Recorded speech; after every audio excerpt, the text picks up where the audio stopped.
road, but it's a different glow. Ain't nothing crazy, just a shift in gears. Funny how it all got clear. Used to think I had to chase the high. Now it finds me every time I try. Didn't see it coming like this.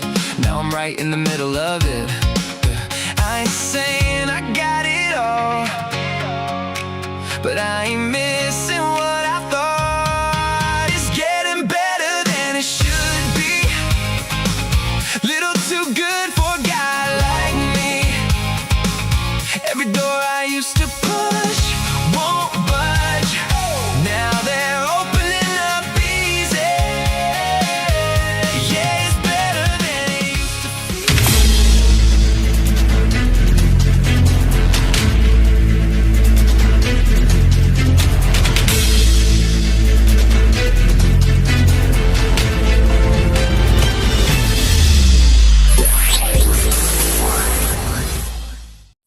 Welcome into Apex News Above the Noise. I am Kyle Thompson.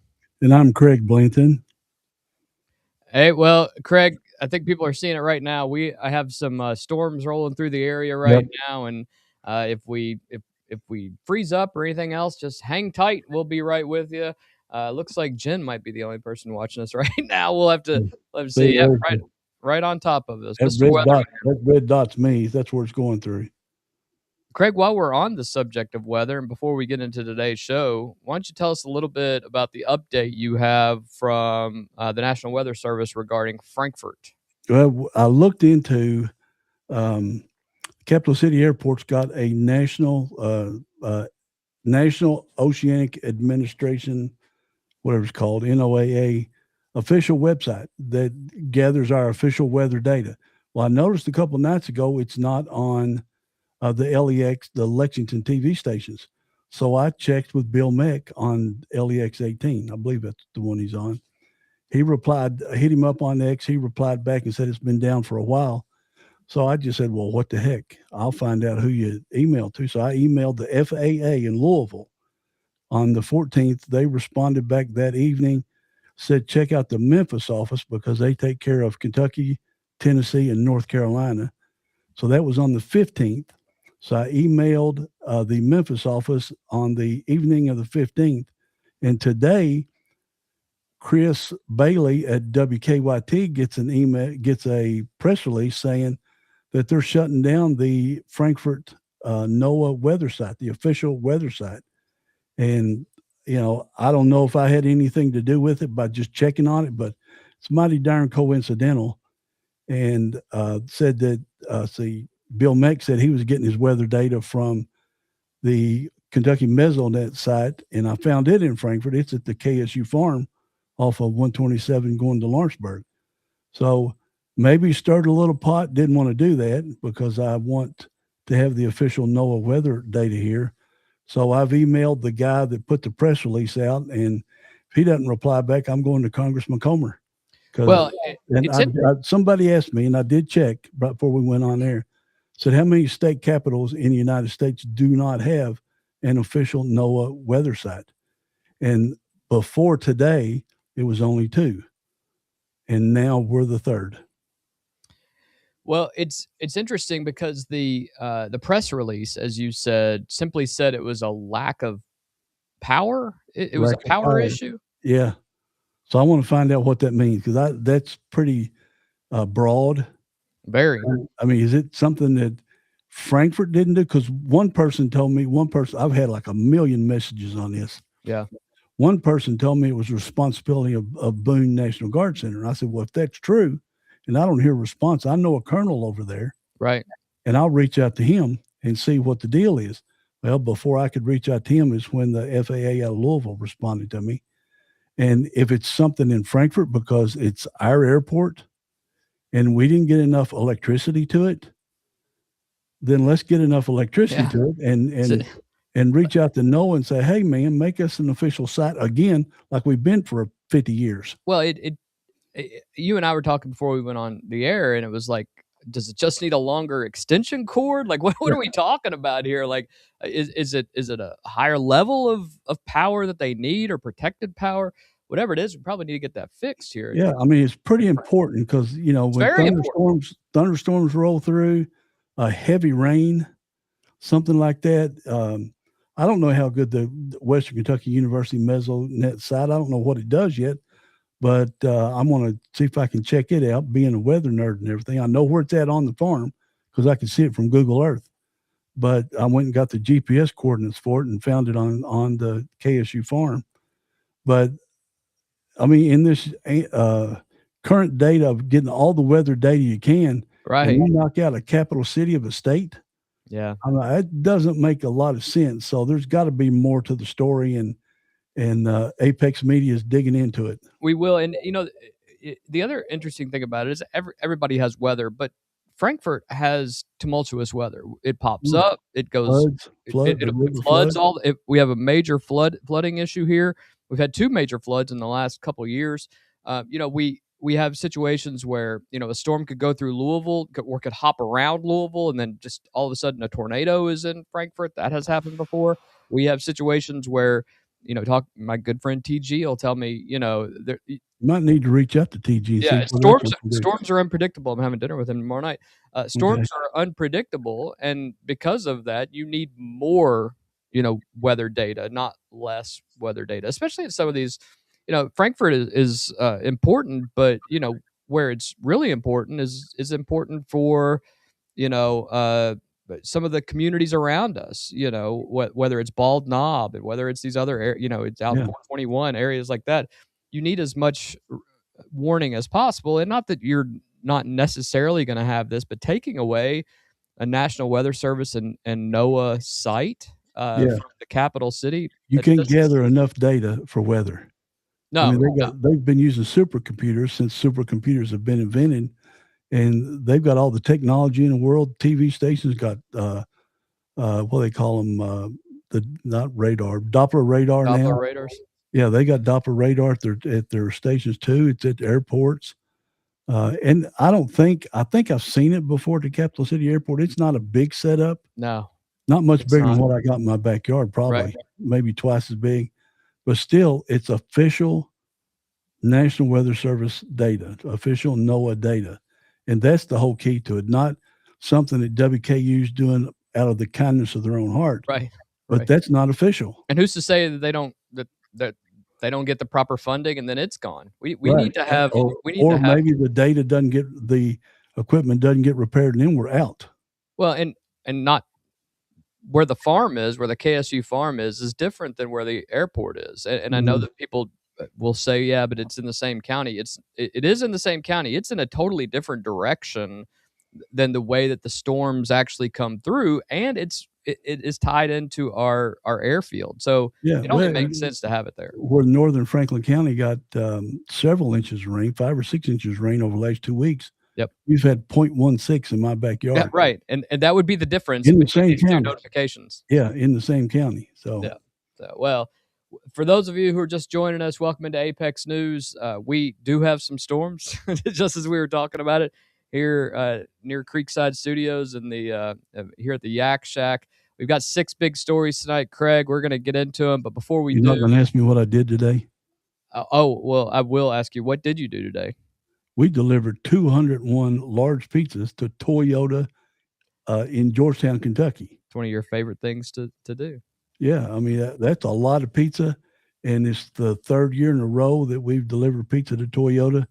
So if we're good enough for Toyota of Georgetown, which is the largest Toyota plant in the United States, then we're good enough for your corporate business also. You are. This portion of the show is brought to you tonight by Da Vinci's Pizza. Yeah. If you want good pizza and a good time, go to Da Vinci's Pizza in Frankfurt. That's good. Yeah. Thank you, Kyle. Well, before we do get into tonight, we want to make sure that if this is your first time coming in, make sure you like and subscribe. Make sure you click that notification bell so that you're notified every single time we're about to go live. That doesn't cost you a thing, but it means a lot to us. And for the over 1,700 people, almost 1,800 people who have subscribed to this channel, we can't thank you guys enough. It's because of you guys that we do this, and we created this channel so that you can have all the news and all the facts without all the spin, and so that you stay above the noise. Let's get into the first story tonight then, Craig. The United States launched its 6th consecutive night of strikes against Iran. CENTCOM said it struck Iranian military targets on Qeshm Island, one of the most strategically significant islands in the Gulf, situated near the mouth of the Strait of Hormuz and near Bandar Abbas, the site of Iran's largest commercial port and significant naval base for the Revolutionary Guards.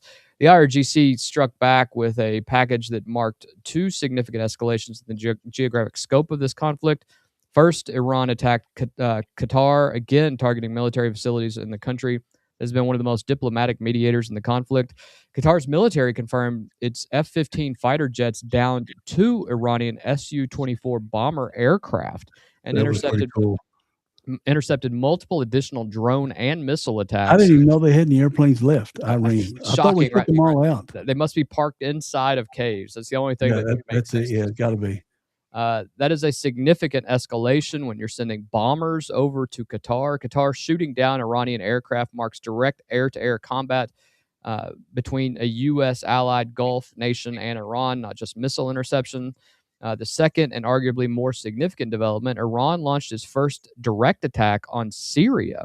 The Revolutionary Guard struck what they described as a U.S. Special Operations Command Center at al-Tanf in eastern Syria in retaliation for the killing of Iranian soldiers in Shafar in an earlier U.S. strike. Al-Tanf is a U.S. garrison near the Syrian, Iraqi, Jordanian border that has served as a training base for Syrian opposition forces and as a strategic counterweight to Iranian-backed forces trying to consolidate a land corridor for Tehran to the Mediterranean. Iran's strike on Syria is notable because Syria, under President Ahmed al-Sharaa, has been working hard to stay out of the conflict.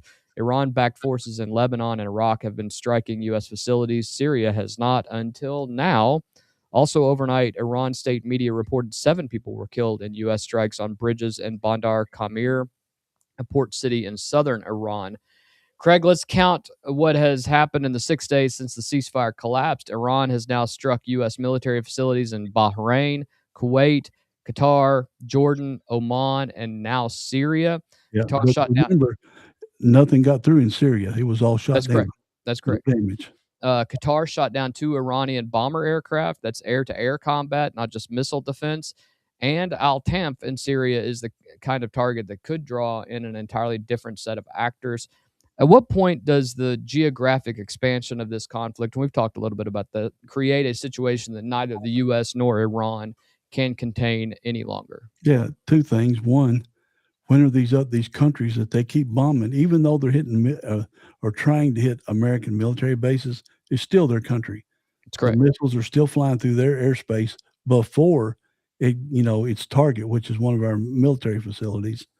And 2, we are finally hitting railroad bridges, roadways. We've pretty much eliminated, like we talked about last week, eliminated their access to the Caspian Sea, which is how Russia and China were getting their stuff. We took out a railway bridge with direct access to China. So we're shutting them down economically. And so it probably, before the day's over, they'll say, hey, can you stop bombing us for a while while we reload so we can start bombing you Monday? Yeah, it is Friday, so yeah. You know how that goes. But it's I'm waiting on all these other Arab countries that Iran is shooting missiles, drones, airplanes, whatever, to fight back. Yeah, it doesn't take a lot, just anything would, to show a concerted effort. Notice they're not bombing Israel because Israel won't listen to the U.S. They'll go in and just bomb the crap out of them. Yeah. Well, as the conflict enters its 7th day, and we have reset the clock again, even if, regardless of whether it's right or wrong, this is now considered a new conflict. It enters its 7th day. There is a notable voice emerging from the Republican side of the Senate Armed Services Committee. And no surprise, Senator Susan Collins of Maine, who is not really known for breaking publicly and pointedly with administrations of her own party on matters of foreign policy. She does a lot on the domestic side, but she has now said this week that she believes the Trump administration did not, in her words, quote, think out, end quote, the war with Iran. She just wants votes. No, just votes. That's all she wants is votes. She wants to stay relevant. We'll talk about what's going on in Maine, but she wants to stay relevant while that nonsense is going on. Collins' assessment carries specific weight because she has been on the Armed Services Committee for decades. She has relationships across the national security community, And she has consistently been one of the most careful and credible voices in the Republican caucus on questions of when and how military force should be used. The specific criticism that the administration did not think out the consequences before acting goes to the strategic planning question that analysts have been raising since the ceasefire collapsed. John Kiriakou is another one that has talked a little bit about this. What is the end state? What does success look like? What are the conditions under which this stops? Those questions have not been answered publicly in a way that inspires confidence at all. On the Strait of Hormuz, Reuters reports that traffic has largely been halted again by the latest round of escalation. The economic consequences are accumulating. Oil prices remain elevated. They're not where they were a few weeks ago. I'll check who they are right now. Shipping insurance premiums on the Strait transits are now roughly 30% above pre-conflict levels. Every tanker company with vessels in the region is repricing risk in real time. And Trump, according to Fox News, is reportedly considering expanding the strikes to include additional targets set beyond the coastal military infrastructure that has been the focus thus far.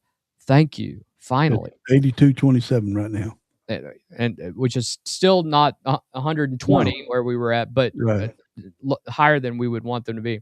Whether that means energy infrastructures, which he has threatened in the past, power plants, refineries, or something else, has not been specified. Craig, Susan Collins says the administration didn't think through the war or think it out.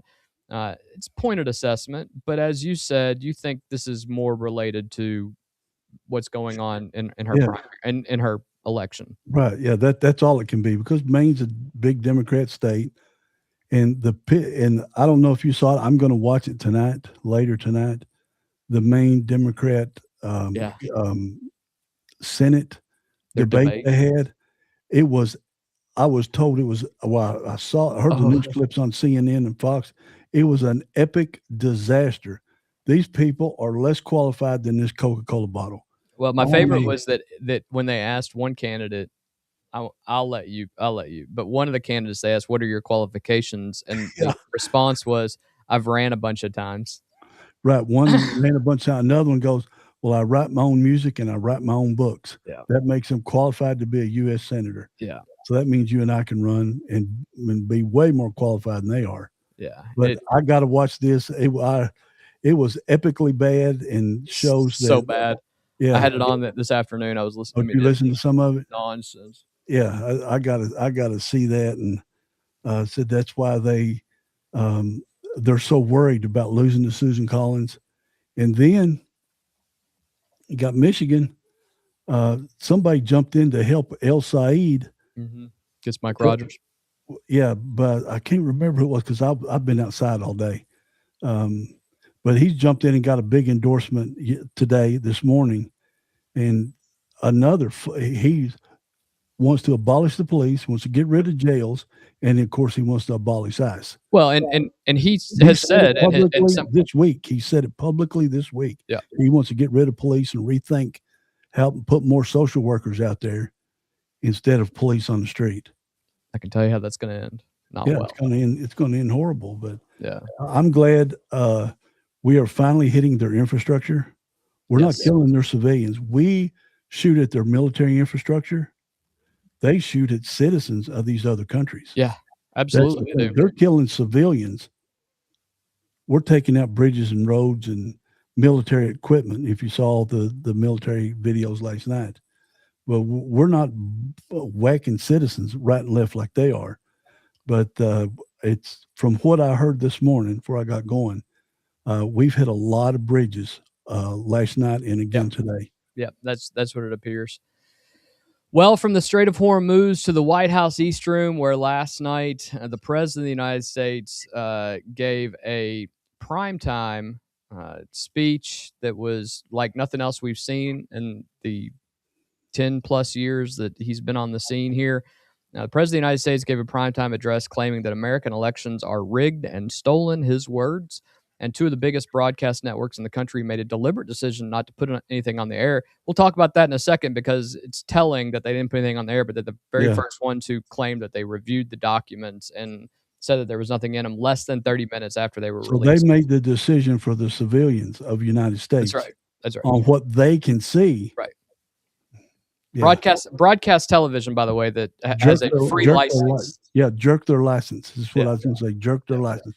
That was a mistake, because originally CNN and MSNBC also said it, but MSNBC showed it. Yeah. And Well, I mean, CBS showed it. To their credit. Yeah. At approximately 9 o'clock Thursday night, President Trump addressed the nation from the East Room of the White House in a speech that ran 22 to 25 minutes, depending upon when you join. The length varies by account, devoted entirely to the theme of election integrity. The headline claimed American elections are vulnerable to being rigged and stolen. His words. Trump said he was declassifying and releasing intelligent documents that he said reveal, quote, shocking vulnerabilities in our election infrastructure, end quote. And he made specific claims about Chinese government interference in the 2020 election, including the allegation that China hacked and stole voter data. NPR's fact check, the speech did not provide new evidence of a single fraudulent vote cast in any election. The New York Times' Maggie Haberman reported that Trump made at times outlandish claims about the safety of American. She hates Trump, though. Yeah. She don't like voting systems in a White House address on Thursday night, drawing selectively from documents his aides published online to falsely claim, these are her words, that elections were rigged and stolen. Two major networks, NBC and ABC, made the decision in advance not to air the speech. That is a notable editorial choice, and it is worth naming what it means and what it does not mean. Networks make decisions about what to carry live all the time. The question is whether declining to broadcast a sitting president's address to the nation is a journalistic judgment call, is whether or an act of political censorship. And I think you got to kind of lean on the second one there. Yeah. And reasonable people can and do disagree on that line. Senator Mark Warner, the top Democrat on the Senate Intelligence Committee, responded in a statement saying, tonight, Americans heard the president once again repeat claims about our elections that have been investigated for years and repeatedly rejected.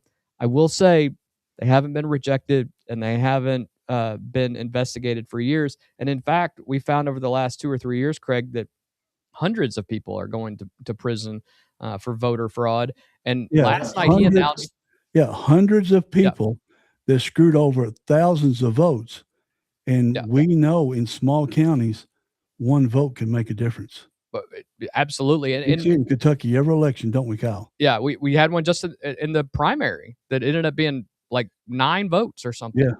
So you're talking 5 people switch their votes, it would change it. Right. What I think is interesting about what was claimed last night is that within minutes of him being online, well, actually, while he was still speaking, the White House released these documents because everybody went to the whitehouse.gov as fast as they could. There were all sorts of error messages because it basically crashed the site. Yeah. But while it was crashed, all 4 networks and some of the other major networks came out and said, we've read all of the documents and there's nothing in them that's new or that you should know about. Well, why don't they didn't have access to them? Right. And why don't they let us make that decision? Exactly. And in fact, it's very interesting that you say that because as I was going through some of WLEX's, they made a post today. I think Charles Booker said, Trump's a sore loser. Irony of that statement. Yeah. So was he. Yeah. But when you go through the account and look at the comments, it's 90% people going, you haven't shown me that they're not rigged at this point. You can't tell me that they're not rigged. We all believe that they are. And I think there gets to be a point where people are like, it's just who's doing the better job of rigging them at this point. Yeah, well, I had 2 people send to CBNN, our sister news network, that a compilation of 2016 and 2017 from Hillary Clinton to every Democrat on planet Earth, plus all the news media saying the 2016 election was stolen. Right. Now, I don't by Russia. By Russia. Right. And of course, Trump says China, and he said they took 230 million names, which how many credit card companies have lost? What was the big one last year? 143 million. Right. Of all of our financial information was stolen, not just voter records, but on the flip side, to be fair, Kyle could run for state office and no intention of winning. Kyle could buy the state voter file, all 4 million. Yes, absolutely. And then sell it to me. Then I sell it to some other dude and he sells it to China. Yep. I don't know if you can do that in every state. I know you can in Kentucky and Tennessee. You can buy the voter file. Probably not California. Yeah, probably not California, but you can buy the statewide voter file. Yeah. However many million, probably 1.6 million or 2 million names with their voting record over a 5-year period, information, birthday, all that stuff. It doesn't say who they voted for, just whether It's whether they voted or not. And then you got Roy Singham that's wanting to. Now I'm speculating now. You got get that Roy tinfoil Singham in hat. China. Where is that? Yeah. In China, that could gather this information. He could start sending mailers out because he's darn sure good at printing signs. Yeah. He could send mailers out with all kinds of false information on them. But people that hate Trump are going to hate Trump more. And it's going to divide the country more. So it is important that it's not false that China has hacked into our records. They just can't prove that they haven't. But they hack into NASA. They hack into our federal banking system. They hack into everything they can. Our country is bombarded. Our most feared thing is getting into our water system. That's in our power system. But they're constantly trying. So it is absolutely not out of the realm. China has that data, whether they hacked and stole it or whether they just bought it through a friend. They paid somebody $100,000 to buy the file. Right. And said, you get it back to us, which would be a piece of cake, and we'll take it from there. Well, the other aspect of this that I think is important that people understand is whether all of our voter data was stolen or sold or whatever you want to say. I did turn to Jen last night and said, were you ever told that all of our data was at China? If there was no other takeaway from this whole thing, that was the thing that I took away with, why does China have our stuff, and why were we never told? Exactly. That seems like something that somebody in the Biden DOJ or whatever would come out and say, by the way, everybody, just want you to know, don't worry, we're all safe, but China does have all 280 million voter files that are out there. Yeah, and then you go, why? Okay, we can move on. Supposedly on that new website they set up last night with all these documents, there is Biden DOJ FBI files on their paperwork, their signatures, saying that China did it. But now everybody speculating, why didn't the Biden administration release that data? Yeah. That's the question. The other thing that you have to understand about why this happened when it did is because the president is making a case to pass the Save America Act. I mean, that's clear what the main reason is here. That was the reason, yeah. Mark-Wayne Mullen, as you can see on the screen here, also sent a letter immediately following the address, pointing out to at least 4 states that they are aware that hundreds of thousands of people have been registered to vote who are not American citizens. And that's not an understatement. 285,000 people is the floor, not the ceiling, the floor, because, and the reason I say the floor is because there are several states who have fought the federal government in providing their voter rolls and logs to the federal government so that they can't even audit those to see if there are non-American citizens on them. So 4 states, 285,000 non-residents. Wait, in California, you get a driver's license, you're automatically registered to vote. And you can get a driver's license by just existing in California. And it's racist for you to question it otherwise, Craig. No, it's not racist. It's illegal. If I'm at a polling booth and I ask you for your ID card, I agree. I can be arrested and put in jail. Yeah. They just passed that law a few months ago. Yeah. So anybody gets a driver's license, which non-Americans, illegal aliens, whoever, they can get a driver's license. They're automatically registered to vote. Now, since you can't ask a person if they're legit, a legit American, they can cast a vote in California. I don't know about other states. 100%, and they are. Of course, that's not a jump in logic. If the videos, because they'll say, well, the videos are not true, where they paid the homeless to $2 and $3 to cast a vote and filled everything out and had them scribble their name on them. If they're doing that, don't think there's people that have a driver's license but are not American citizens are casting a vote. Don't think they're not. Yeah. Let me ask you this. The Philadelphia Inquirer says Trump is obsessed with, quote, finding ways to cast doubt on the 2026 election. I take umbrage with that because I don't think it has anything to do with casting doubt. What's that?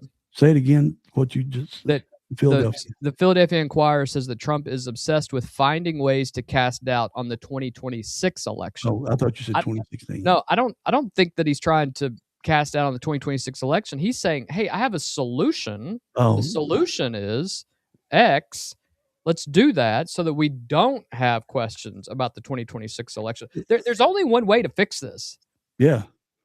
And it's a very simple thing. And by the way, the only country in the modern world, and even in third world countries, that just allow anybody to show up and vote that day, or write something in on a piece of paper with no real signature and no real person verifying it, mail it in, and people go, oh, well, it's a solemn right to allow this person who we can't verify who they are to be able to cast a vote for Nithya Raman. Come on. Right, yeah. Come on. Oh, and my favorite thing right.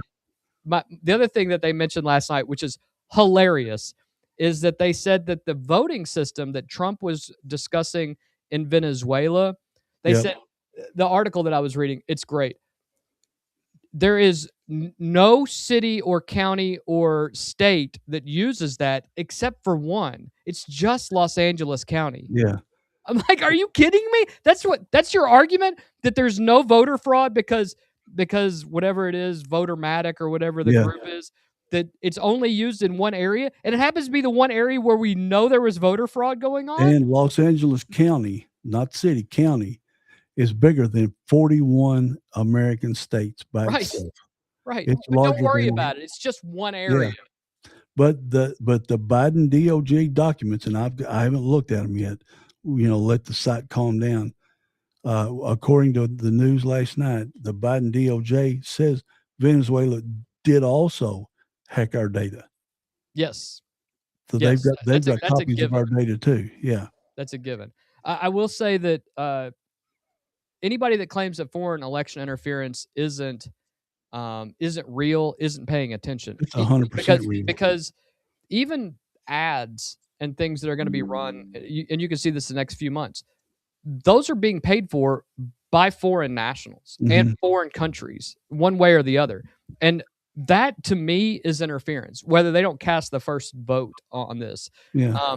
However, we also know, because we have had mayors, we have had elected officials across the country, we have had, in fact, in one small town, like the entire town was removed because of voter fraud. This happens. It happens, whether it's just... It took out the whole commission. Yeah, whether you're trying to just get some people elected who are all your good buddies, that's one thing. But we also know that countries are doing this too, and foreign adversaries. So let's not get it twisted that Trump is repeating something, because people on the left have been claiming foreign interference, Russiagate, for years as well, right? So if it's happening on both sides, there's an easy way to fix it. There is one easy way to fix it, and that's pass the Save America Act, which 80% of America wants everyone to pass. It's an 80-20 issue. The Democrats are, again, on the losing end of an 80-20 issue. Almost 90. Yeah. But this is another issue that the obstructionists, whether they're Republican or Democrat, are on the wrong side again. Like, just pass this dang thing. And if there are things to fix it, like we want to make it easier because we don't want, minorities or women to think that we're preventing them from voting, do whatever you need to do. But everybody needs to have a voter ID registration, and they must be required to use it. They just have to. Well, in Kentucky, ever since I started voting at 18, I've had to show a driver's license. Even if they were my next door neighbor and they knew me since I was a little kid, and they working as a volunteer at a precinct, I still had to whip out my ID. And this is before they scan them like they do today. Yep. I had to whip out my ID, and they had to look at it. I don't know if they were on camera or not, but I'm sure somebody's watching them. There's some poll observer that's watching each person come in. And so even though I'm talking to them, correct. I mean, because even just recently, Marty Booth, Yeah. She worked over at the Evergreen Voting Precinct. Known her for 20 years. She lived in my neighborhood. She was our magistrate. Been to her house a bunch of times. Same. Know her son. She goes, hey, I walk in there. Hey, Craig, 2 or 3 of them do. And I still got to whip out my ID. Yeah, well, Allison Kent. And I'm Allison not offended Fuentes, one time having to do it. Yeah, you have to do it. You just expect it. Oh, I left in the car. I'll run and grab it. It's what you need to do. Well, and you can't get a prescription in this world without your ID. You can't cash a check, nothing. Yeah, you can't get on an airplane. Right. You can't get into the wedding of the century. Taylor Swift. Yeah, you couldn't get in Taylor Swift's wedding without whipping out ID, and those were her 1,000 closest friends. Right. But who would you invite of your 1,000 closest friends, Craig? Yeah. I got almost 16,000 followers on Facebook. I know about 50 of them probably. That's right. Right but, there. I don't know if it's on the same topic, but I read another news article that on Governor Bashir's, and this ain't, I guess if he's running for president, this ain't part of that, but he's had some massive donations from a guy, the last name is Patel, almost $1 million in his super PAC. Interesting. And that's what I thought interesting. Yeah. Another topic, another day. We'll dive another topic, another day. He did mention, by the way, he came out today and said, Trump's pushing a dangerous line and everything. And good friend of the show, he also mentioned that it's interesting you mentioned voter manipulation and things of that nature when you propped up a third-party candidate to run when you ran against Bevin, and it's been proven that they did prop him up. The Democrats did prop him up because he pulled away from the Republican voters, and Bashir won by 5,100 votes or something around that. So and that individual ended up with, what was it, like 21,000 votes? So it clearly made a difference in the election. Spoilers, man. Well, this is an interesting one. I got a video for you on this one. We're going to stay on Capitol Hill, but now we're going to go to the Senate Judiciary Committee, where day 2 of the Todd Blanche confirmation hearing produced one of the most striking moments of any congressional hearing this year. I watched it all, so it was good. Day two of the confirmation hearing before the Senate Judiciary Committee took an unexpected turn when Senate Democrats called their own witness, Elizabeth Oyer, the former U.S. pardon attorney in the Biden Justice Department. Oyer served as pardon attorney from April 22nd until March 2025, when she says she was fired by then Deputy Attorney General Blanche. She has claimed the firing was politically motivated, specifically, and maybe it was, and it sounds like it should have been, specifically that Blanche dismissed her because she refused to recommend restoring gun rights for Mel Gibson, who serves as a special envoy to Hollywood for President Trump. Blanche's office denied that was the reason. Democrats called Oyer as a witness to support their argument that Blanche has politicized the Justice Department. In her opening testimony, she went after the Epstein file handling, oddly enough, the reassignment of Ghislaine Maxwell to a lower security prison. That's all they got. That's all they have. And the DOJ's overall posture. At the end of the day, she testified, the priority of this DOJ is protecting powerful men, even when it comes at the expense of vulnerable women. That's a pointed opening line. But then Josh Hawley got the microphone and ended her career. Yeah. And we'll go right in. If I could just turn to you. You were President Biden's pardon attorney, is that correct? I was the Justice Department's pardon attorney. You made clemency recommendations to the White House whether or not to pardon inmates, is that correct? My job was to make clemency recommendations. And in that capacity, you recommended that the President of the United States, Joe Biden, grant clemency to all 40 federal death row inmates, all of them, clear them out, correct? Sir, as I told Chairman Grassley, I'm not free to discuss the recommendations. Well, that's what your memo says. I mean, we have your memo. Your memo of November 4th, 2024 says, and I quote, disparity and undue severity of sentence, which are present in many, if not all of these cases, have been recognized as grounds for clemency. And you went on to recommend in that memo and a series of other memos that are now recorded and public record that the President of the United States grant clemency to murderers, rapists, and the most horrible offenders, all of them, clear death row completely out. I'm amazed you've been called here today. I'm absolutely amazed by it. But let's just talk about the people who you recommended. You talk about honoring victims. the people who you recommended get clemency and live at the expense and sufferance of taxpayers for the rest of their lives. Let's start with Dylan Roof. Dylan was a neo-Nazi who murdered 9 African-American worshipers at a Bible study in Charleston, South Carolina, 2015. Do you remember this case? I do remember it very well. I would hope you did. Here's his victims. You want to look at them? There they are. 9 of them at a Bible study in a church. Brutal. Killed in cold blood. The DOJ knew from day one that he had decided, I'm going to quote from the prosecutors, decided to attack African Americans because of their race. He further decided to attack African American worshipers in a black church in order to make his attack more notorious. More notorious. And yet you recommended that he be granted clemency, live at the expense of taxpayers for the rest of his life, substitute your judgment for that of the American judicial system. Do you stand by that recommendation today? Sir, I'm not going to comment on the recommendations that I made, but I can tell you that Mr. Roof is going to die in prison as... He's going to live in prison for a very long time because of you, because of your recommendations. And here's what you said in your memo of October 30th, 2024. You said that actually Roof is not a compelling candidate for clemency, but you recommended it anyway. Why? Because he suffered from anxiety, you said. Oh, for Pete's right? sake. He suffered from anxiety. Did it ever occur to you that maybe the family of his victims might suffer a little bit of anxiety because he marched into their church and murdered them in cold blood because he was an incredible racist and he wanted to get on TV? Sir, Do you regret it? I'm not going to comment on the Do recommendations you regret it? that I made to the president. Let's talk about Robert Bowers, a man who regularly spewed such vile hatred of Jews. It's unlike anything I've ever seen. He barged into a Pittsburgh synagogue in 2018 and he shot everybody he could find, killing 11 innocent people who were there to worship. A federal jury in Pittsburgh unanimously recommended the death sentence after finding him guilty on 63 counts. Here they are. They're his victims. Take a good look. You recommended clemency for this person who went in and killed these people just because they're Jews. The other guy killed people just because they're black. This guy killed people just because they're Jews. A jury recommended that he be sentenced to death, and you substituted your judgment for theirs, and now he's going to live. Are you proud of that?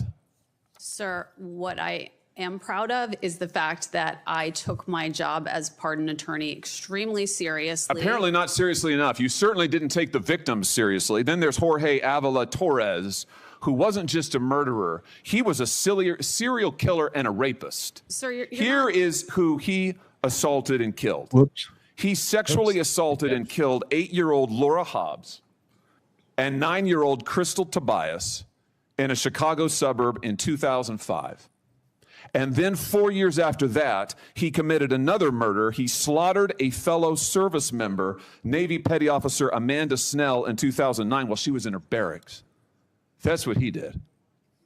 And you recommended clemency for this individual, and now he'll live his life at the expense of taxpayers because you substituted your judgment for that of the American judicial system, jury, judges, the whole lot, and yet you're here to tell us that you're somehow a victim? I don't think so, Ms. Oyer. I think your judgment is astoundingly terrible. I'm amazed that this side of the aisle has called you, and I just ask my friends on this side of the aisle, do you agree with this? Is this what you want? Brutal. Do you want these people to be pardoned and live at the expense of taxpayers for their whole lives? Do you want to excuse the murders of African-American churchgoers? Do you want to excuse the murders of Jews in their synagogues? Do you want to excuse the murders of these children? Because that's what she did. That was just, she dug a hole under her doghouse and's hiding. Well, what people don't, to give a little context here, they brought her in to essentially say that Todd Blanche is not a good candidate to be the Attorney General because he makes political decisions.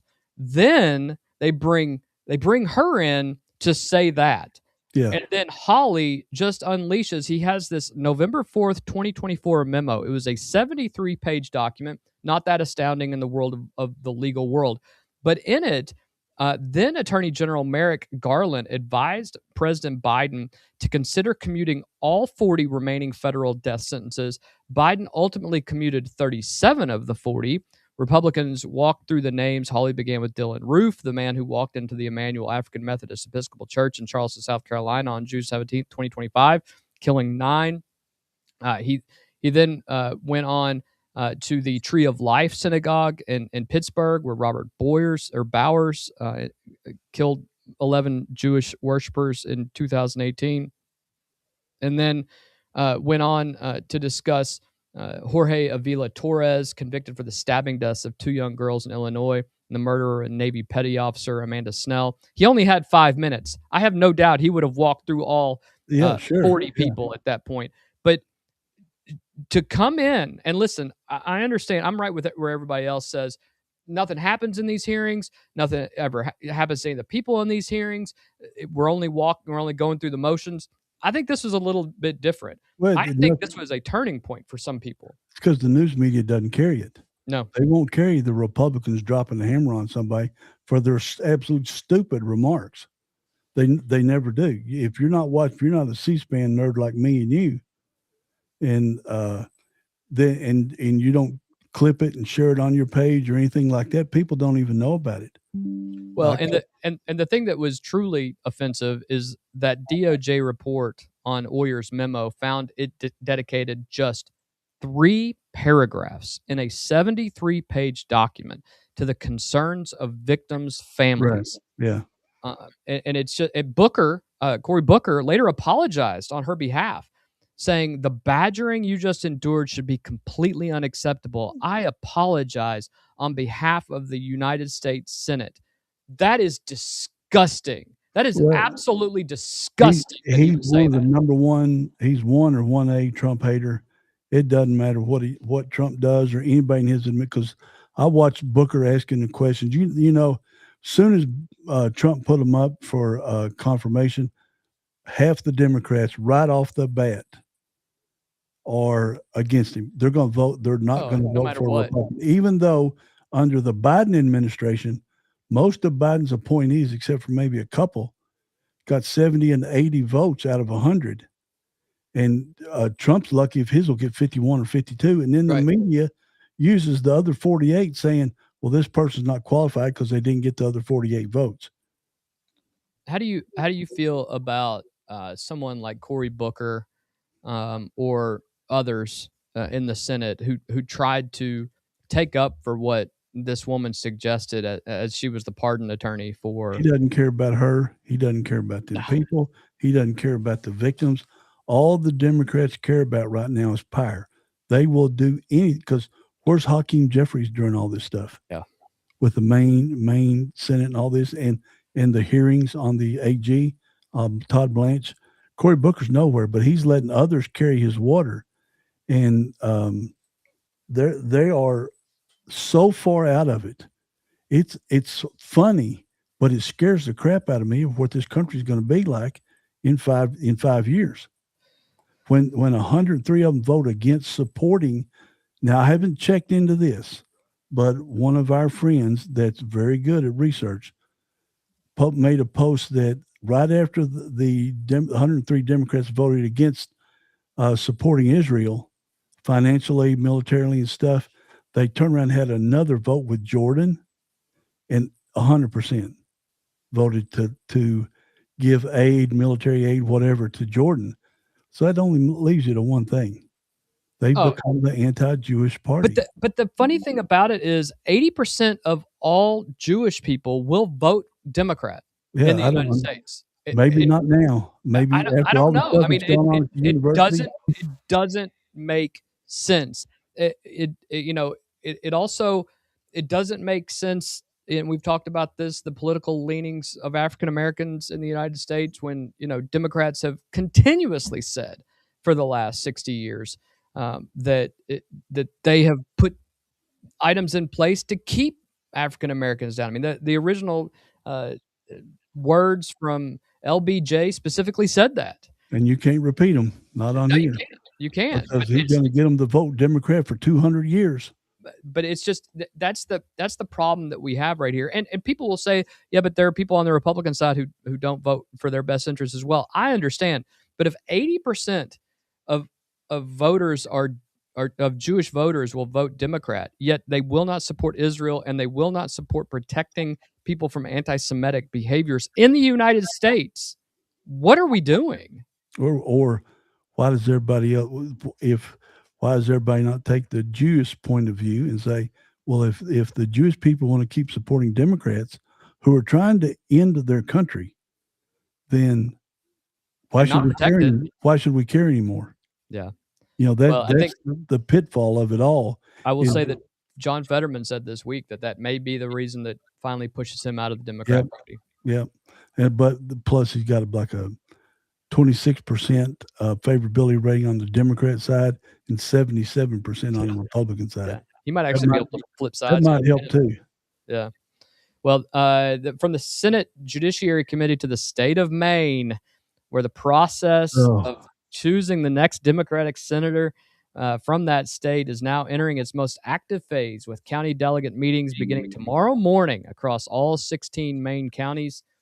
The Maine Democratic Nominating Convention is 8 days away. It will be held on the July 25th in Bangor with 601 delegates. The process of choosing those delegates begins tomorrow morning and continues through Sunday as all 16 of Maine's counties hold their own delegate nominating meetings. Those have got to be fascinating.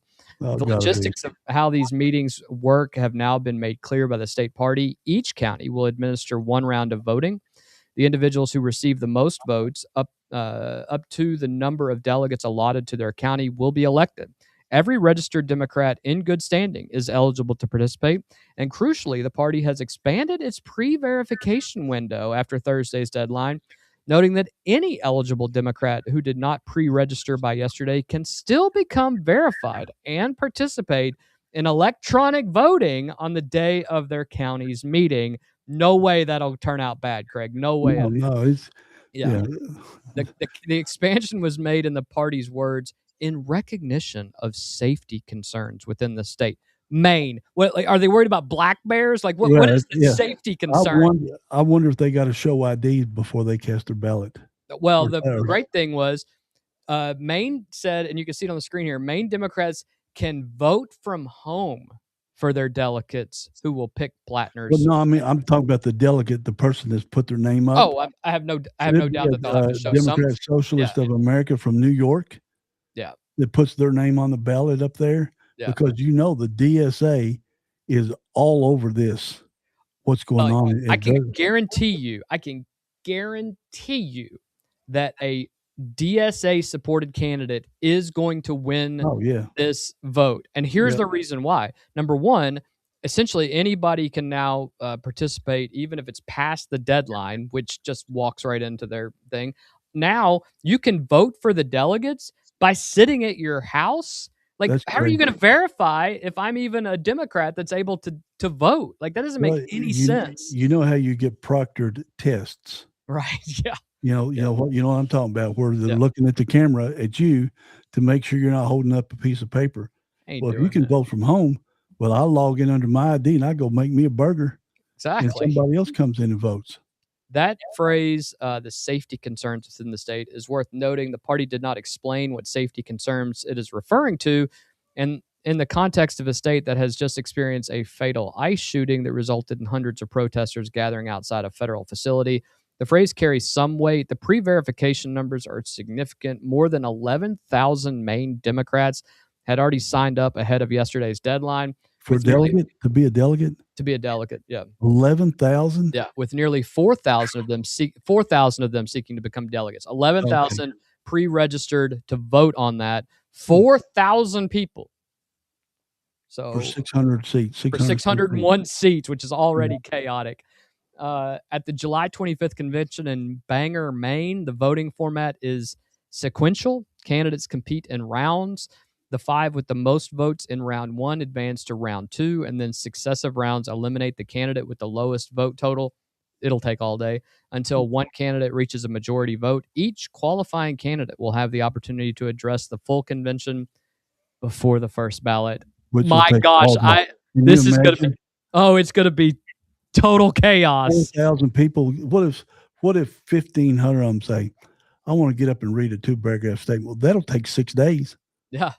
24 hours a day. Well, they have eight candidates who have filed as of the Thursday deadline. And the candidates can speak, not the delegates. I thought you talking about the delegates. But listen, in all of these crazy DSA and other, communist organizations, there will be 2 hours of people saying, let's not talk too loud. Remember, we need to wave our hands instead of clapping. There'll be all these rules. You've seen the one from San Francisco. Be sensitive to our sensory challenged people. Yeah. Don't yell. Don't raise your voice. Don't get excited. It could trigger them. Yeah. Better be a bunch of padded rooms and safe spaces for everybody up there.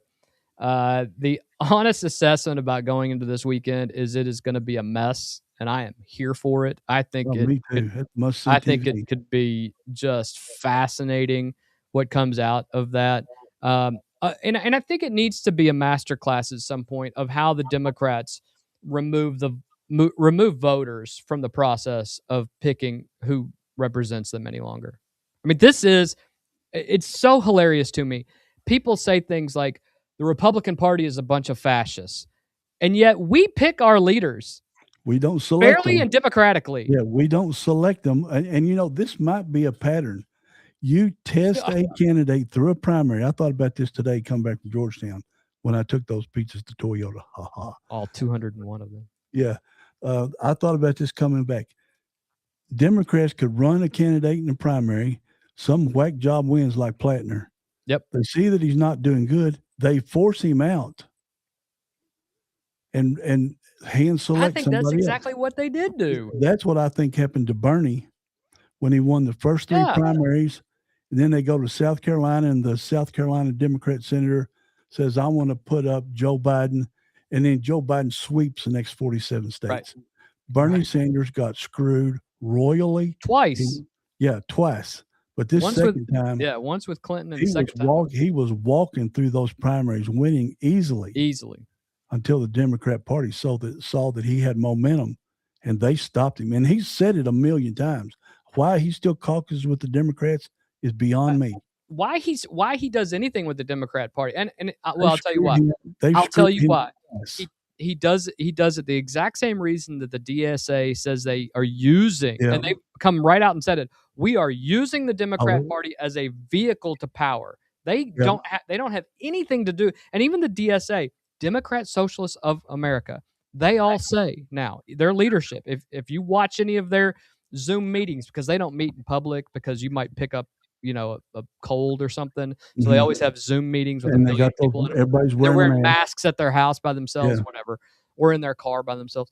But these people admit we have nothing to do with the Democrat Party. We are not Democrats. Essentially, we are using the Democrat Party to gain power, and that's it. To take it over from the inside. And Democrats, if you elect these people, if you choose to support socialists, then you deserve everything you end up getting because of this, because they're only using you to gain power. And people said the exact same thing about Tea Party, about Reform Party. All these, the constitutionalists, all these people. If you allow MAGA to take over the Republican Party, they're still Republicans. They still have Republican ideals in there. They're not trying to overthrow the party. They are 100% overthrowing your party. Yeah, the Freedom Caucus and those guys, the others that you mentioned, they're not trying to take over the Democrat Party. They just want their voices heard, which they were.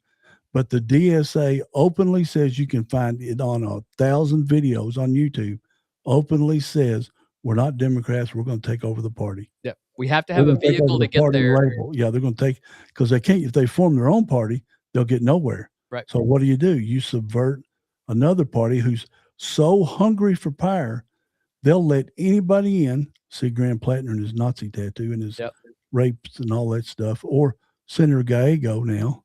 Oh, you called that one way in advance. Yeah, but so they're so power hungry, they'll take anybody in. The big tent thing, except They don't realize there's Trojan horses in there. Yeah, Hakeem Jeffries has just gone amazingly quiet over the last 2 weeks. He's usually everywhere. Cory Booker's, I guess, the voice of the party right now. Yeah. But man, it's we can see it happening right before our eyes. We've been talking about it since we started this podcast, that the DSA is taking over, and the more elections they win, they're more bold and emboldened. Is that the right word? Emboldened. Yeah. They are in doing what they're doing. And if El Said wins that Michigan Senate race, Katie bar the door. And you and I talked about this years ago. We said the squad coming in there. Yeah. Those are not your moderate Democrats. Those are socialists. Then you get Zoran Mamdani. Oh, I'm just a Democrat socialist. He's not. He's admitted he wants to take your property now. There's plenty of proof that he is a straight up communist. Yeah. You know, it is what it is. But they have lied to you for years, for at least the last 10 years, with Bernie Sanders and others saying we're Democrat socialists. Bernie Sanders spent his honeymoon in Moscow in Russia with communists. Right. You are a fool if you don't think that the end game is communist regime control. And Mamdani, Mamdani's he talks like he's somebody for the people, except his parents are super rich Ugandans, and he's never had a job his whole life, and he's lived a special protected life. He had security walls around his wedding. He had guards everywhere. You had to check, you had to show ID to get to his 3-day wedding in Uganda and another celebration in Somalia or wherever else the other one was.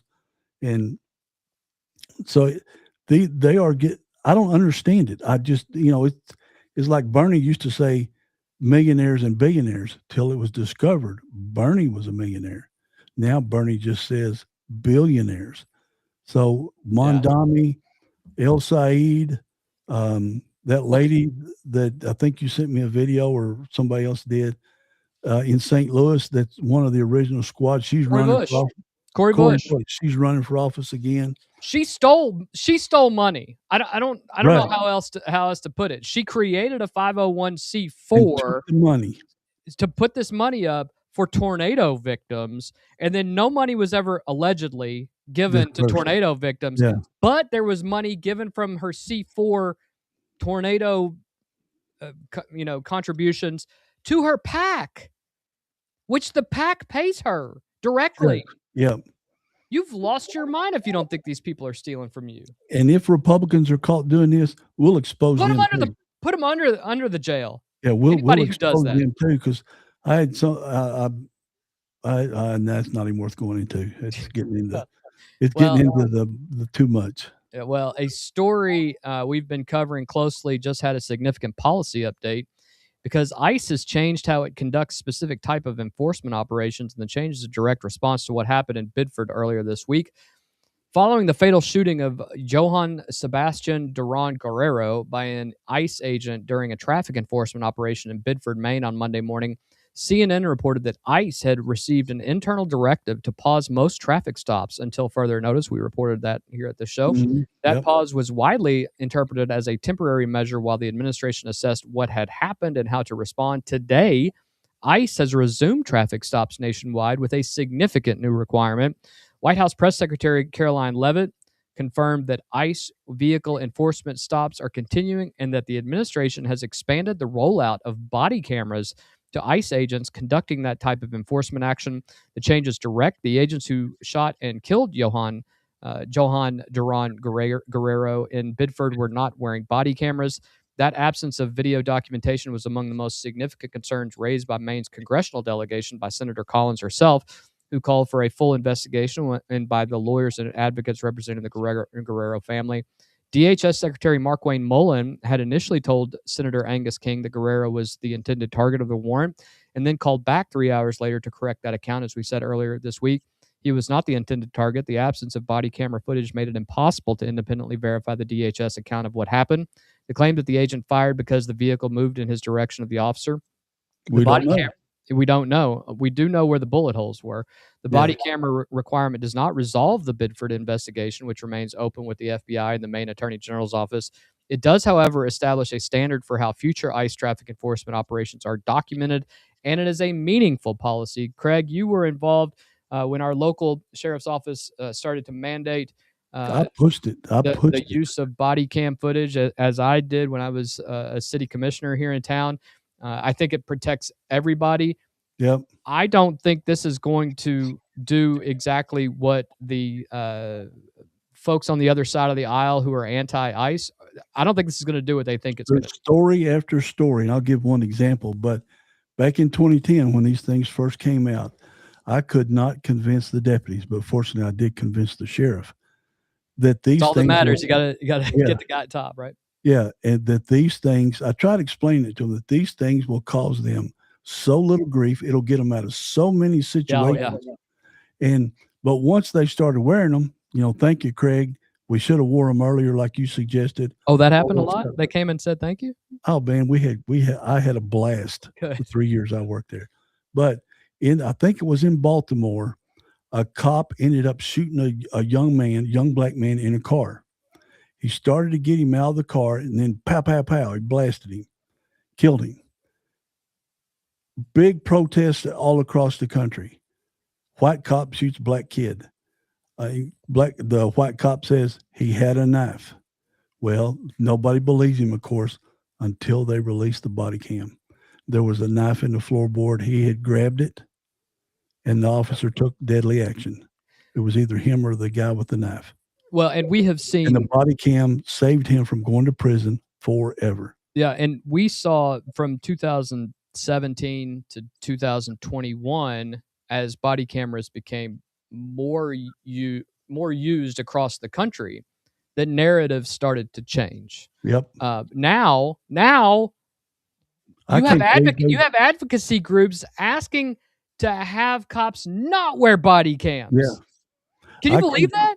Right, and I can't believe the ICE agents didn't have them. Yeah, I was shocked about that. Tell me this, I think I read Kentucky passed a law this year that when a police officer is going after a bad guy, you cannot get within 25 feet of them. Is that right? I haven't seen that. We need to check into that. We need to check into that one. Yeah, but I think they passed a law, or they're going to pass one, because you see all these situations in the big cities where they're trying to arrest a guy and people will come and shove the cop, or they'll put a camera in. Oh, you're talking about bystanders. Bystanders, what I'm talking about. Bystanders can't get within the law enforcement officer within 25 feet of him when he's trying to apprehend somebody. I'm going to have to check into that. So let's leave it at there. But I think that's true. I think it is. It's called the HALO Act. It was Senate Bill 104. Bystanders can face arrest if they fail to stay a safe distance. Yeah. Doesn't it say 25 feet? 25 feet. Yeah. Okay. I thought that's what it was. And it is a new law. That's a great law. July 15th. So it has been in effect for 2 days now. So for those of you who are watching who are in Kentucky, if you see a situation that law enforcement is involved in, you must remain 25 feet back. You cannot get in there with your camera and yelling and screaming, even if it's your baby, all that other stuff. You got to stay 25 feet back, or you can be charged yourself. Does it say misdemeanor or felony? Let's see. It is a misdemeanor. Well, penalties range is a Class B misdemeanor the first time, Class A misdemeanor the second or third offense, and is a Class D felony your fourth or subsequent. Yeah. Okay, that's prison on the third time. So it's going to be interesting to see if that comes into play. But well, my take is I could not believe that they did not have body cameras. That's a dumb thing. It really is, because it protects law enforcement way more than. And well, let's be honest, it protects the general public too, because there are bad cops out there. You're never going to hear that, because they're human, and there are bad humans out there, right? And so you and I will always say that whatever protects the general public from bad people, whether they're law enforcement or just other bad people, is good. And I think body cameras are the thing. Now, if we're talking about flock cameras, that's a totally different subject. I'm getting into those flock cameras for now. hours. Yeah. So, let me ask you this on the flock cameras, Kyle. If I wrote a open records request to the city, would they tell me how many flock cameras they got and how much they're spending each month on them? They would tell you. I believe they are allowed to tell you how many they are, and they would tell you a general budget response to Not that, how much they're paying monthly. and they would not tell you where they're located. Well, they don't have to. I found 2 websites that, they're showing up on Waze now. Right. There's 2 traffic cameras. I didn't even know where the traffic cameras were, but they're those 2 of the flock cameras over by Kroger on my side of town. And so I went and looked and found dflock.org, and there's another one, whatever the official name is for those cameras, 4 letters.org. Yeah. There's 2 groups that are putting together lists and locations for all these flock cameras, and they're encouraging people on Waze to mark the cameras like you do on the interstate when you're under construction, and they have those traffic cams for speeders and stuff. Yep. But the flock cameras, I don't know about them. We're gonna need some We're experts getting in a surveillance state because there's 2 right outside of my neighborhood. Well, and there's been, not to get too far in this, and we'll have a whole other story on this one night, but there are studies that show that the AI that's being used is faulty on flock cameras. Right. There's people been found innocent, and there's definitely people arrested that aren't the right people. right. You know that. And I remember the city commission meeting when they talked about it, that the officer's not allowed to go in and look at it to do this or that, just sit there and stare at the images. But then you do a little research, just to scratch the surface. Yeah. And all kinds of cops are getting in trouble for spying on their girlfriends, spying on their wives, things like that, spying on their husbands through the flock cameras. I have so many other things I'd rather do with my time than watch other people. But depends.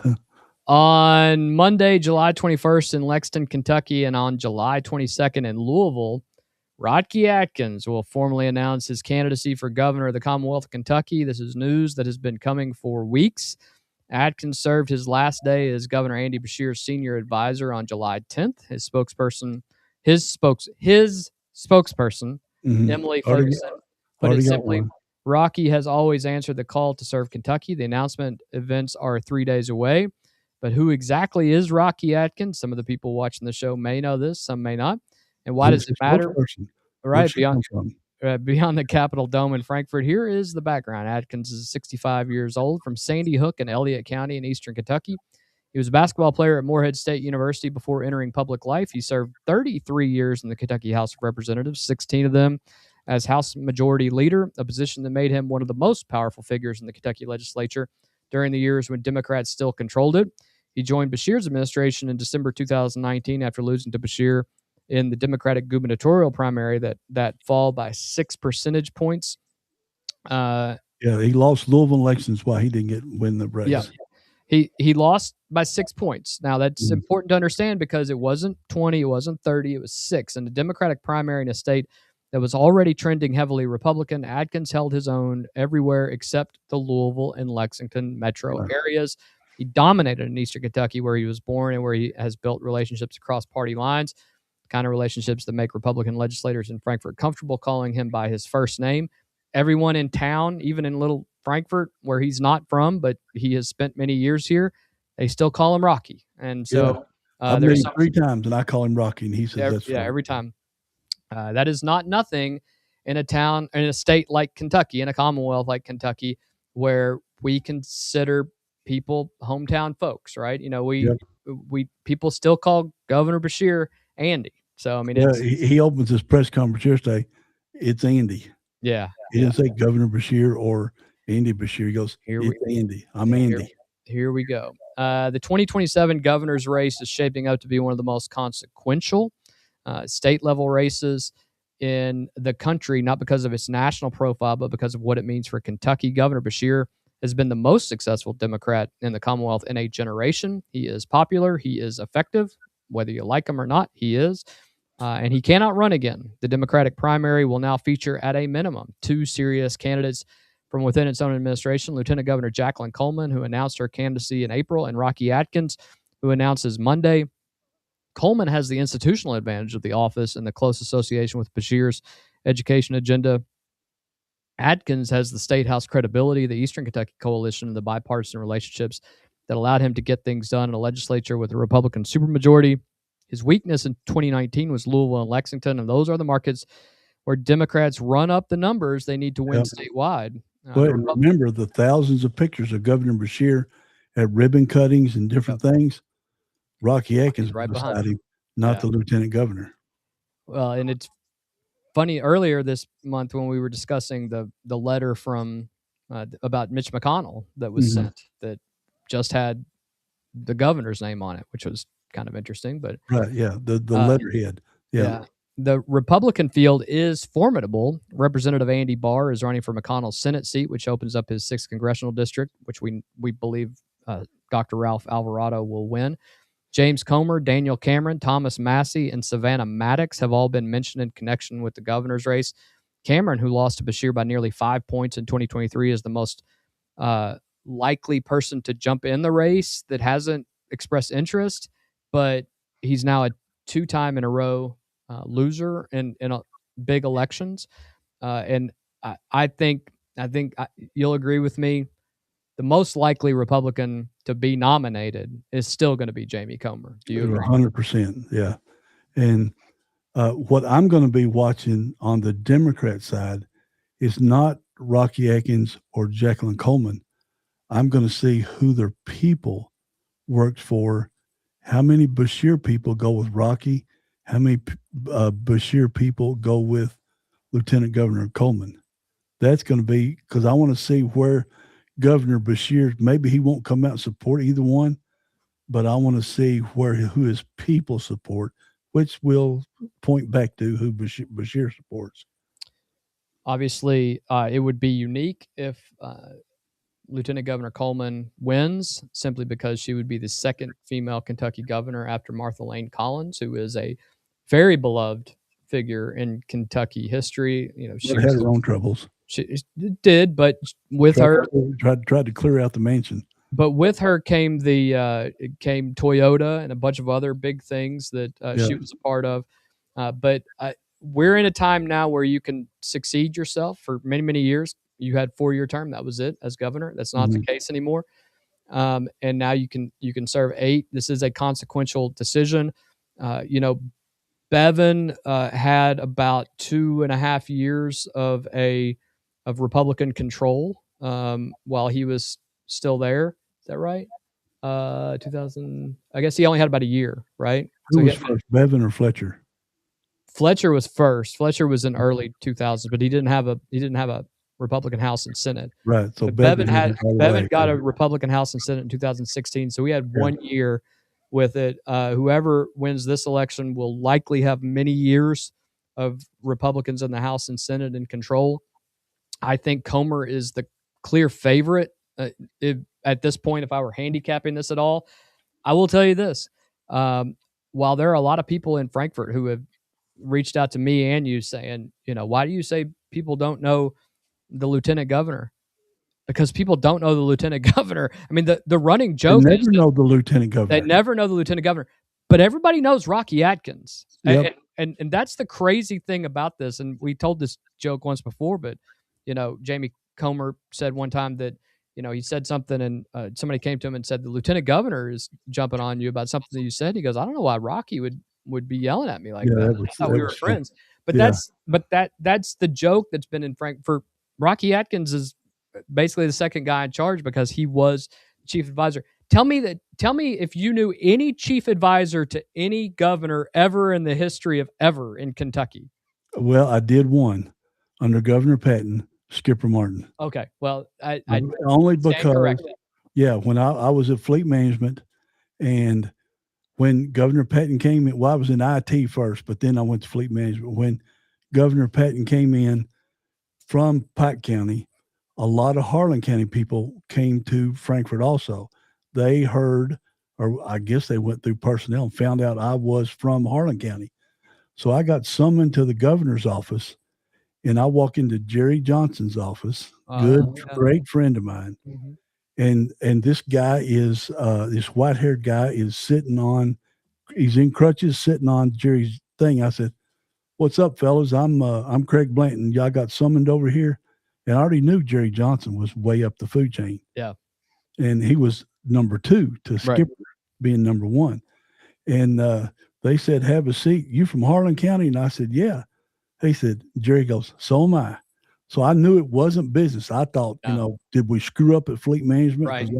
I was assistant director, and I became friends with those guys. I'm still friends with them today. Skipper Martin was he was powerful as you could be, but he was as down to earth. Even when I see him today, he's just such a normal guy. And I think that's the thing about Rocky. But that's the only one I ever knew. Yeah. And now Rocky Atkins. I don't know Rocky, but I've met him 3 times. But everybody in town, even in Frankfurt, where he's not from, although he's been here for 33 years, they call him Rocky. He walks into every restaurant here. He's shaking hands. Everybody knows him. I think you're probably going to start seeing him a lot more at some downtown concert series kinds of things and everything else, because the lieutenant governor is starting next year for sure. Yeah, but the thing we have to understand about this is that, and I will go ahead and go on record say this is not going to be a clean campaign on the Democrat side, because Democrats don't fight clean, and this is going to be entertaining from the aspect, just like you said, who from the governor's office goes with which groups, and which stay out of it because they think Governor Beshear may make a legitimate run. Yeah, let me pose this question to you. Okay. When was the last time you remember the governor's number 1 and the governor's lieutenant governor both going head to head for the governor? I cannot. I'm sitting here trying to think. No, I can't think of any. So this put Beshear in a bad spot. Yeah, I mean, I think you're in a situation where Beshear didn't know he was going to listen. I think something will drop in the next little bit. Rocky was going to run. Everybody knew Rocky. Everybody knew Rocky was going to run. But then when Jacqueline Coleman announced she was running, that changed the dynamic. I think both of these groups are running opposition research on each other. I don't know what you'll find. Did you say some of your contacts said she jumped in too early and Governor Beshear might not even known she was going to do it? That's correct. Like I said, I don't know, but I do got a friend that works directly for her, but I'm not going to reach out because we won't burn. I don't do that no more because of Apex Media. Yeah, but it's gonna. I'm more interested.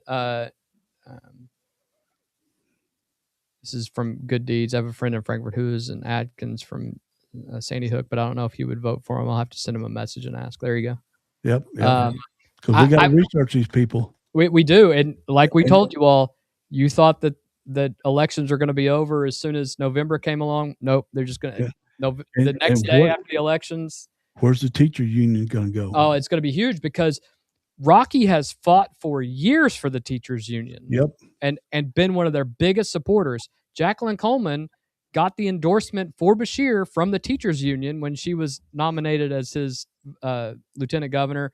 So now you have some loyalty issues that may be going on there. That's right. And then you have Jamie Comer who is fighting for education stuff on the federal level.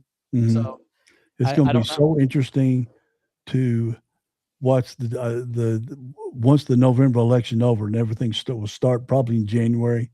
Wouldn't you think? Going hard for the governor's race, and the only difference will be is the Republican and Democrat side. I'm talking about just the Democrats. Yeah, just the Democrats. I think Jamie's going to push everybody out. Yeah, I think probably the first week of January, and through the football playoffs, you'll start seeing a lot of stuff. But it's going to be one of the most expensive ones you've ever seen in the state of Kentucky. Yeah, and I don't know Jacqueline Coleman at all, none, zero. But I think that's that's the problem she's going to run into. Yeah. Is that Rocky Atkins has got the Governor Carroll thing, the homespun dude that as soon as you meet him, you're his friend. Yep. That's why I say it's going to be so interesting to see how the party lines go. It's going to be interesting to watch the Frankfurt Democrats or Franklin County Democrats see what they do. Ooh, they're talking bad about each side of it. We hear you and I both hear it. Yeah, but it's going to be the Democrat thing. I think is going to be the interesting one. Yeah, I think should win fairly easily. I think the Republican thing isn't going to be. You'll have some people run. I think he beats Michael Adams without any problem at all. I think who knows who Michael Adams is now? he's the Secretary of State. I mean, But who knows that? oh, I mean, The you're most absolutely famous Secretary of State we had was Allison Lundgren Grimes. that's true. And then before and after, name one. Michael Adams. Only because Yeah, just because you just mentioned him. just because I just mentioned him. Yeah. So the it factor and whoever their social media team is. John Y. Brown Jr. John Y. Brown Jr. was Secretary of State. Yeah, he was. Yeah. But and I met his dad at an event for Governor Carroll. Yeah. And I was just standing beside him. He started talking. I said, man, you just ooze cool. You just look like a cool dude. Hey, He you goes, married Miss America. Yeah. He goes, nobody in the Democrat Party talks to me anymore. I said, why? He said, because when I started the open for business thing, he said, I lost favor with the party. I said, who cares, dude? I said, I think you're cool as shit. I mean, sorry, Jen. Here comes. Here comes Jen. We got to see this. That's a test to see if she's still watching. Yeah. Or not, so. But I thought he's like one of those guys that just oozes cool. Yeah. Well, anything before we get out of here? His daughter's on CNN, by the way. Oh, okay. I didn't know that. You didn't? Which one's his daughter? Let me think of her name because I've tweeted back and forth with her and she answers. And she's gorgeous. You wouldn't talk to the ugly reporters. Yeah, I would. I'll talk to any reporter. I'll talk to anybody who talk back to me. Is this John Y. Brown and Phyllis Georgia's daughter? Yes. Okay. One moment. Let me find it here. Let me go to AI. But go on and do your whatever you're getting ready to do. Well, I was just going to say anything you want to cover before we get out of here, and then we can. Okay, hold on.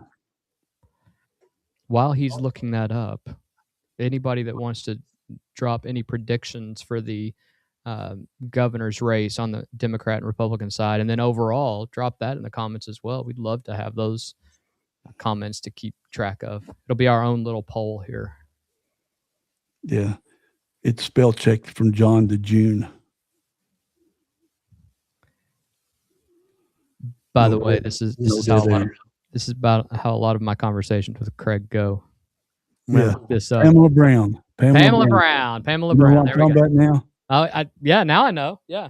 Yeah. I should have known that. Well, I questioned her on why she bashed Kentucky a little bit. And I sent her a tweet and said, do you not have, you were born in Kentucky. Why do you not have that on your Twitter bio? And she goes, it's on there now. Okay. If you look her up, it's on there. I looked it up the other day. It's still on there. So you shamed someone into owning Kentucky. No, I just love it. I love it. A question. I just, and she shamed responded. him. Yeah.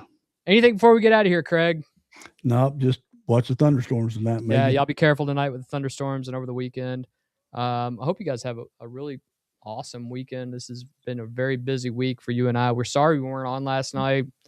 Something came up that just prevented us from doing it, and we'll stay on it in the future. It was personal on my end. I couldn't participate. I apologize. So think of our friends in Texas who are getting flooded like crazy. Oh yeah, make sure you keep them in your thoughts as well. If there's nothing else, if this is the first time you've ever been here or the last time now, if you will make sure you like, share, and subscribe this page so that you can share it with somebody who needs to be above the noise. And of course, until next time, make sure that you stay informed, stay sharp, and stay above the noise. We hope you guys have a great Friday night and a great weekend. Talk to you all on Monday. See ya.